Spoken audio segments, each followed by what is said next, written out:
Welcome back, Mana Squad, to another episode of Command Center. That's right, baby. You know what we like to talk about, the best format in existence, Commander. What we like to focus on, that EDH, which stands for I'm experiencing diarrhea and heartburn. Y'all got some help out there? That's somebody you can talk to for that. That's weird. All right, you know what? We're going to do something special today. We're going to actually reach out to another podcast, see what they're up to these days, what their Commander experience is like, and they're going to talk about one of their commanders. So I have on the line Austin. His name is Austin. We call him Austin 316 because he raises hell in Commander. Tell us about yourself, Austin. Hello, this is Austin from CommanderNinetyNine, and what we do is Commander multiplayer and deck techs. And so myself, I'm the content creator of the channel. I focus on a lot of what it is that we're going to produce and kind of put together our scheduling for when we do the gameplays. So you're like the Hannibal from the A-Team then. Exactly. He controls what goes down. His rules, his way. I like it.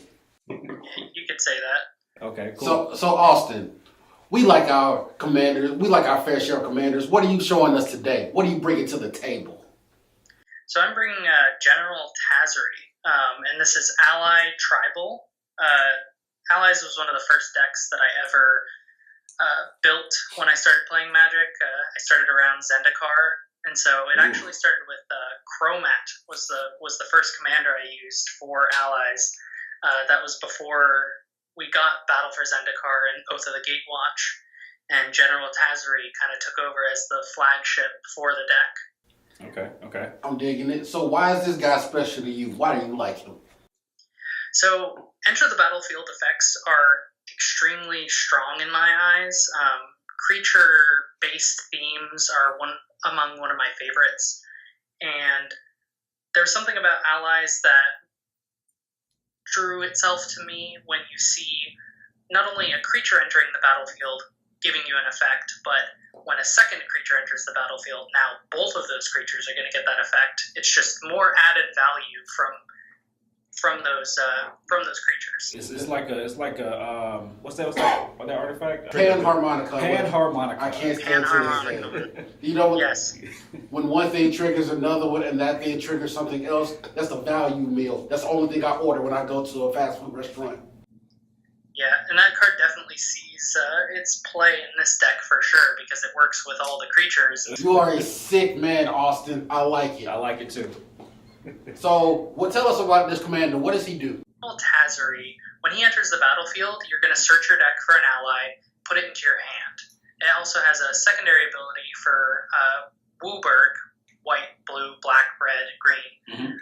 All your allied creatures are going to get +X, where X is the number of colors among those creatures. Okay, people, this is disgusting. Not only when he comes to the battlefield, he gets a homeboy to help jump you. He can also boost their power based on devotion. This is gross, people. I'm loving it. One of the things about allies is that they're very high costed, and so in order to combat with that,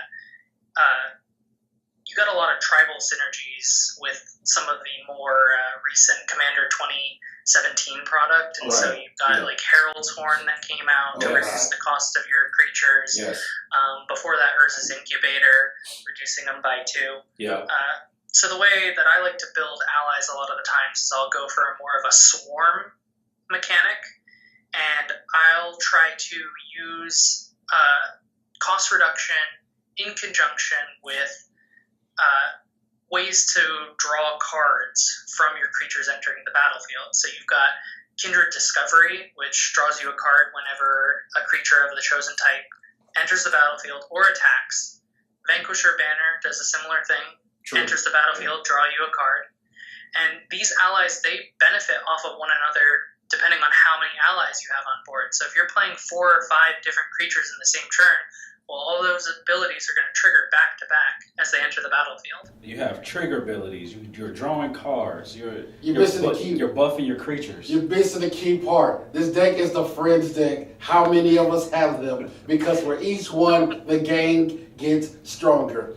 Now, there are certain cards that we have that are special to us to make our decks run. What are the key components of this deck that makes it fly?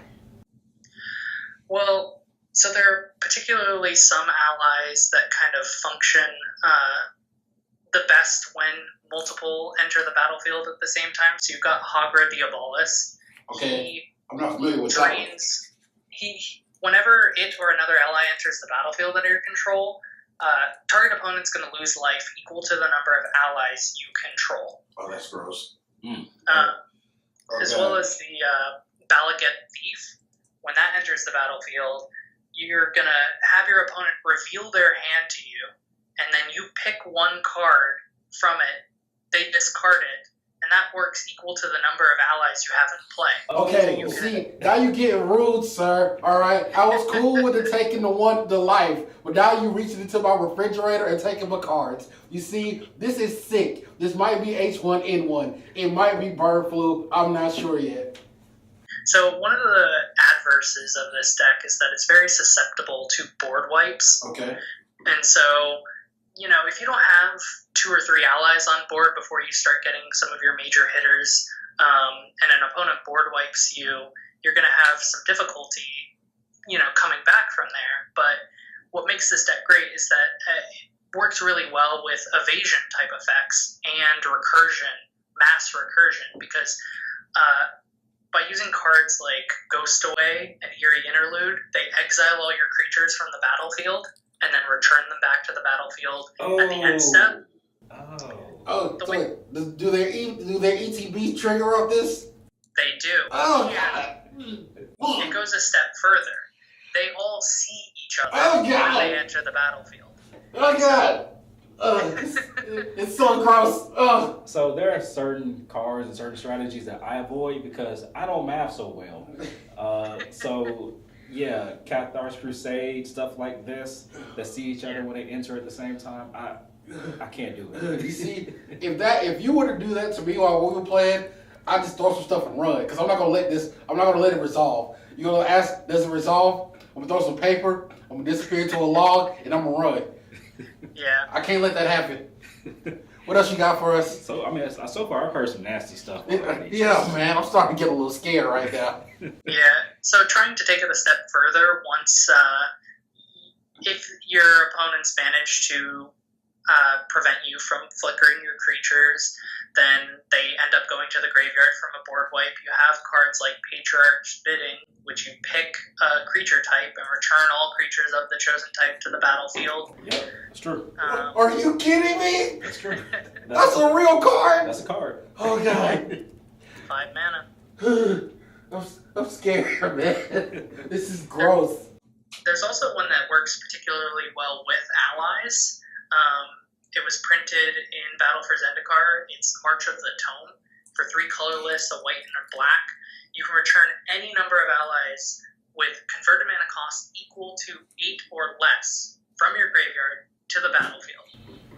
And of course, they see each other. Yeah. So they're going to trigger. You're going to have every color with your Lantern Scout.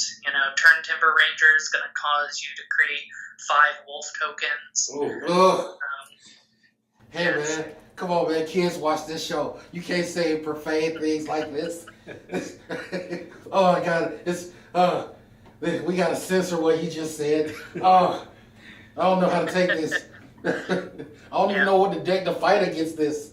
Yeah, this deck's a lot better to play too now with Battlebond's release. You have access to a bit more mana fixing with the new cycle of lands that they introduced. Those lands are beautiful, by the way, and yeah. come into play untapped. If you have 2 or more opponents, it's beautiful. Mm-hmm. Which is very common in a 4-player multiplayer format. Of course. Yeah. So what would you say would be your maybe 1 or 2 finishers you have for this deck, if you haven't said it already?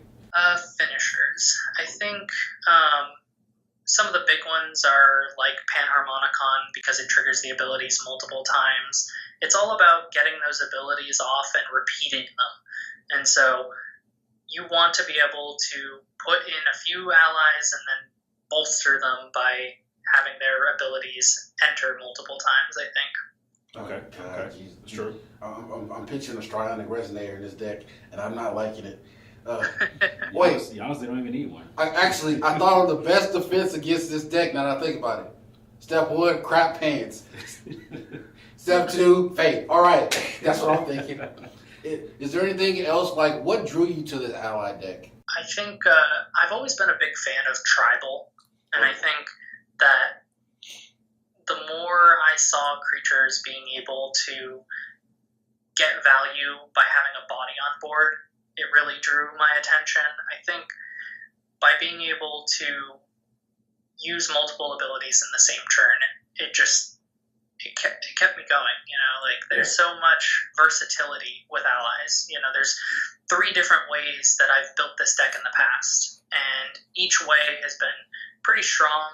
It draws a lot of attention from your opponents because of all the basically all of the information that you have to then explain on how the triggers stack. And I definitely enjoy playing this deck on Moto more because it does it all automatically. I don't have to worry too much about manually figuring out, how much life are you going to lose? How many cards do you have to discard?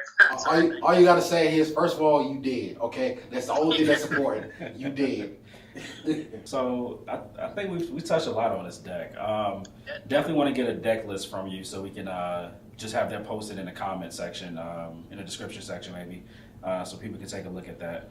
Of course. See, first of all, I got to tell you this. If I played this deck against you, I'd be horrified. Like, me and you would have to step outside and have a talk. What I tell you guys every time, this is why I save bail money. Because, like, stuff like this, I don't think my heart can take it. But, first of all, thank you for introducing me to another commander that I've never seen before. Because now that I see this guy, it's very interesting. And I'm interested in building this deck myself. Yeah, Allies is very strong, very competitive in a way, but it does different things every time. And from what you've told me, I'm loving that. So thank you. Anything else you want to tell us? No, I think just if you haven't heard of us, go check out CommanderNinetyNine. We can do multiplayer on both Moto as well as in paper. We just play different commanders each week, trying to have a lot of variety and fun, of course. We also do a bit of collaborating with other content creators out there, so they'll come and play on the channel, which obviously, you guys are welcome to join us as well in a Moto game. Awesome. Okay. I'm not familiar with Moto, but I'll check it out. I'm always down to play in new pods. But, of course, we're going to have all your description and the links and on the page. Thank you for joining us. Before we close it out, how can people reach you? Exactly. How can we reach out to you? Twitter, you can reach us at it's CMDRXCIX. So that's Roman numerals for 99. Okay. As well as YouTube, it's YouTube at CMDR99 spelled out. So that's the word. Gotcha. Yeah. I think I see you guys are about a few away from about maybe 1,400 subscribers. Yeah, a few subscribers away from 1,400. Nice. We're going to be, releasing some content soon, so hopefully that'll boost us up. Another Multiverses is coming out in the next week or so, and we still have to release the Lands Matter deck for the Commander 2018 product. Oh my God. You talking about the Jun Commander? The Jun Commander, yep, that's the one. I saw the deck. When I saw it, I passed out in the store. They had to come send the ambulance for my body because the number of things you can do with that Lands back. We gonna talk about it later here. But, oh dear God. Well, thank you for coming and sharing your deck with us. We look forward to talking to you again. We definitely want to connect with you with, I don't know if you've seen the promo for the game show that we created. We definitely want to reach out to other podcasters to not only do some deck techs with us, but also participate in that game show as well. Yeah, sounds like fun. All right. Cool. Well, that's all that we have for you all today. Thank Austin for coming and sharing his deck, General Tazri. Again, we're going to post all the information in the description or in the comments. And apparently Allies deck, that's the hotness right now. And that's the bottom line because Austin says so. Yeah, you can't dispute Austin. Don't. Or he's going to send his buddies to get you. Because that's how he rolls. Like and subscribe, and thank you guys for joining us. And until next time, peace.